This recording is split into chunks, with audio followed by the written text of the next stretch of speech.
آپ کا انجام یہی ہوگا جو آج آپ نے دیکھا ہے۔ ایک نہ ایک دن کوئی شخص، کوئی نوجوان اٹھے گا اور بڑی عدالت میں جج کے سامنے آپ کو گولی مار کے آپ کو اپنے انجام تک پہنچا دے گا۔ بسم اللہ الرحمن الرحیم، السلام علیکم ورحمۃ اللہ وبرکاتہ۔ کل پشاور میں یہ واقعہ، یہ کارنامہ جس نوجوان نے سر انجام دیا ہے کہ جس نے ایک قادیانی کو اپنے انجام تک پہنچا دیا ہے، میڈیا پہ آپ دیکھ رہے ہوں گے کہ اس واقعے کی بڑی خبریں نشر ہو رہی ہیں۔ صرف آپ کو میڈیا پہ یہی دکھائی دے گا کہ ایک نوجوان نے ایک قادیانی کو قتل کر دیا ہے، جج کے سامنے بڑی عدالت میں اسے گولی مار دی ہے، اور کسی بھی شخص کو قانون ہاتھ میں لینے کی اجازت نہیں ہے، لہٰذا یہ قانون کی وائلیشن آف لا ہے،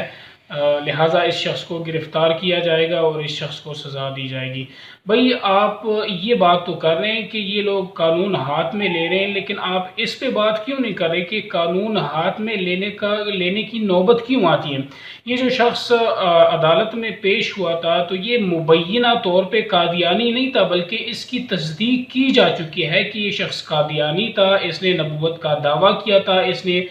مسیح ہونے کا دعویٰ کیا تھا، اور یہ کوئی زبانی جمع خرچ نہیں ہے۔ سوشل میڈیا پہ سینکڑوں کی تعداد میں لوگوں نے یہ ویڈیوز شیئر کی ہوئی ہیں۔ یہ ویڈیو میں ایک چند سیکنڈ کے لیے چلا لیتا ہوں تاکہ اس بات میں کوئی شک و شبہ نہ رہے کہ یہ شخص قادیانی تھا کہ نہیں تھا۔ آپ اس کا اعتراف آپ اس کی زبانی سن لیں، اس کے بعد انشاءاللہ اس موضوع پہ تھوڑی سی ایک دو باتیں کرتے ہیں۔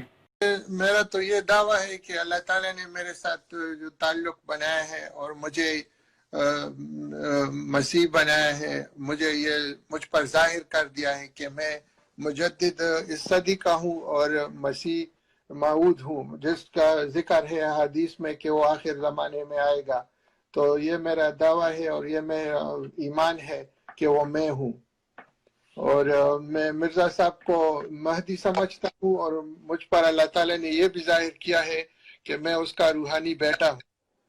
ہاں، اور جس طرح مرزا غلام احمد صاحب ذلی بروزی نبی ہے، اسی طرح اللہ تعالیٰ نے مجھ پر بھی ظاہر کیا ہے کہ میں بھی ذلی بروزی نبی ہوں۔ آپ نے اس شخص کا اعتراف سن لیا ہے کہ یہ نبوت کا دعویٰ بھی کرتا ہے، یہ مسیح ہونے کا دعویٰ بھی کرتا ہے۔ آئین کی روح سے، شریعت کی روح سے، قانون کی روح سے ہونا یہ چاہیے تھا کہ اس شخص کو سزا دی جاتی۔ یہ آج کا واقعہ نہیں ہے، یہ کل کا واقعہ بھی نہیں ہے۔ اس واقعے کو 2-3 دن یا ہفتہ 2 دن یا مہینہ 2 مہینے یا سال 1-2 سال نہیں ہوئے، بلکہ اس واقعے کو تقریباً 10 سال ہونے کو ہیں۔ یہ 2011 میں اس شخص نے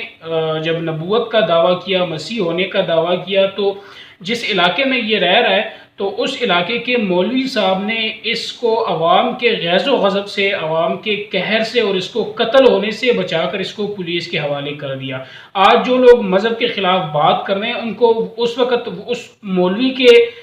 لیے 2 لفظ ان کو بولنے وہ بھول گئے تھے۔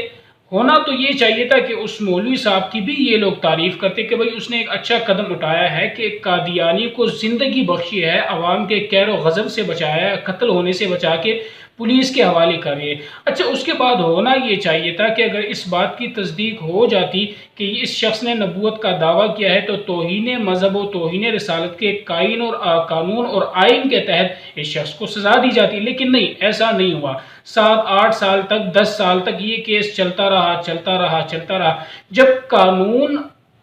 جب عدالتی نظام کسی قانون کے اجراء کے نفاذ میں ناکام ہو جاتی ہے تو لازمی بات ہے اس معاملے میں مسلمان کمپرومائز نہیں کر سکتے۔ یہ ان کے ایمان کا معاملہ ہے، یہ ان کے جذبات کا معاملہ ہے، تو لازمی بات ہے وہ قانون ہاتھ میں لیں گے۔ اگر عدالت نے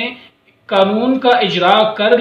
کر دیا ہوتا، اگر عدالت اس شخص کو سزا دے دیتی تو آج یہ نوبت نہ آتی۔ دوسری بات یہ ہے کہ اس شخص کا تعلق، اس نوجوان کا تعلق چاہے افغانستان سے ہے، چاہے کابل سے ہے، چاہے جس ملک سے بھی ہے، جس علاقے سے بھی ہے وہ مسلمان، اور اس نے اگر یہ قدم اٹھایا ہے تو اس لیے نہیں اٹھایا کہ وہ افغانی ہے یا وہ کابل کا رہنے والا ہے یا وہ کسی اور جگہ۔ اس نے اگر یہ قدم اٹھایا ہے تو اس لیے اٹھایا ہے کہ اس شخص نے نبوت کا دعویٰ کیا تھا، اس نے توہین رسالت کے قانون کی خلاف ورزی کی تھی، اس لیے وہ اپنے جذبات پہ قابو نہ رکھ سکا اور اس نے بڑی عدالت میں جج کے سامنے اس کو گولی مار دی۔ اب جو لوگ کہتے ہیں کہ فرد کو قانون ہاتھ میں لینے کی اجازت نہیں ہے، بلکہ بھائی ٹھیک ہے، میں آپ کا یہ مقدمہ آپ کے ساتھ مان لیتا ہوں کہ فرد کو قانون ہاتھ میں لینے کی اجازت نہیں ہے، لیکن کب تک؟ ہونا تو یہ چاہیے تھا کہ اس شخص کو مہینے 2 مہینے سال 2 سال کے اندر سزا ہو جاتی، لیکن نہیں، ایسا نہیں ہوا۔ 10 سال تک اس کیس کو کھینچتے رہے، آخر کار ایک مسلمان کو اٹھنا ہی تھا، اور کب تک اور کون یار اپنے جذبات پر قابو رکھے گا؟ یہ ایمان کا معاملہ ہے یار، یہ جذبات کا معاملہ ہے یار۔ ہمارے ملک میں جس شخص نے بھی توہین رسالت کا مرتکب ہوا ہے یا ہمارے پیغمبر صلی اللہ علیہ وسلم کی شان میں گستاخی کی ہے، تو اس کا نتیجہ یہی نکلتا ہے کہ آخر کار وہ کبھی جا کے کینیڈا میں بیٹھ جاتا ہے، کبھی جا کے وہ امریکہ چلا جاتا ہے، اور یہاں سے اس کو رہائی مل جاتی ہے۔ حکومت کو چاہیے کہ وہ اس واقعے کو، اس معاملے کو، توہین مذہب اور توہین رسالت کے اس آئین کو، اس قانون کو سیریس لیں، اور اس واقعے کو وہ اپنے لیے ایک نمونہ بنا دیں، اور آگے جو بھی شخص توہین مذہب یا توہین رسالت کا مرتکب ہو تو اسے فوری سزا دینے کی کوشش کرے، تاکہ آئندہ ایسے واقعات پیش نہ آئیں، اور اس واقعے کو مذہب پر تھوپنے اور مذہب کے خلاف استعمال کرنے کی بجائے وہ اپنی کارکردگی پر نظر ثانی کریں۔ آخر میں ایک بات یہ کہوں گا کہ پاکستان ایک اسلامی ریاست ہے، ایک اسلامی مملکت ہے، لہٰذا اس کا اپنا ایک آئین ہے، اپنا ایک قانون ہے۔ میں یہ نہیں کہوں گا کہ اس میں صرف مسلمان رہیں گے، اس میں عیسائی بھی رہ سکتے ہیں اور رہ رہے ہیں، یہودی بھی رہ سکتے ہیں اس میں پرامن طریقے سے۔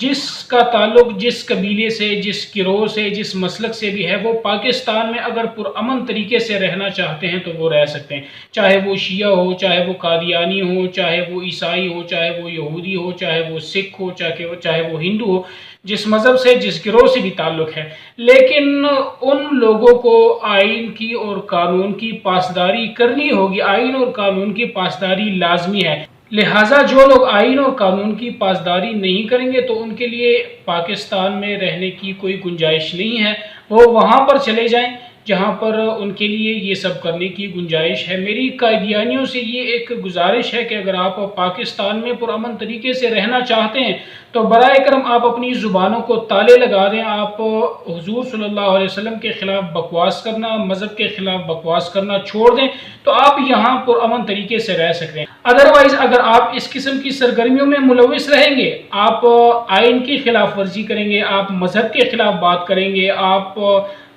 ناموس رسالت کے خلاف بات کریں گے، تو اگرچہ ہمارے ملک کا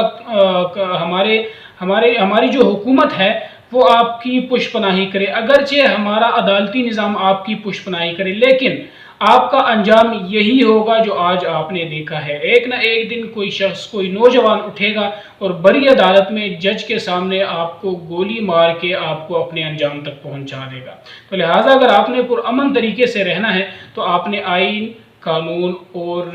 مذہبی منافرت سے دور رہ کے آپ پرامن طریقے سے پاکستان میں رہ سکتے ہیں، ادروائز آپ کے لیے یہاں رہنے کی کوئی گنجائش نہیں، آپ وہاں چلے جائیں جہاں پر آپ کو آزادی حاصل ہو۔ شکریہ۔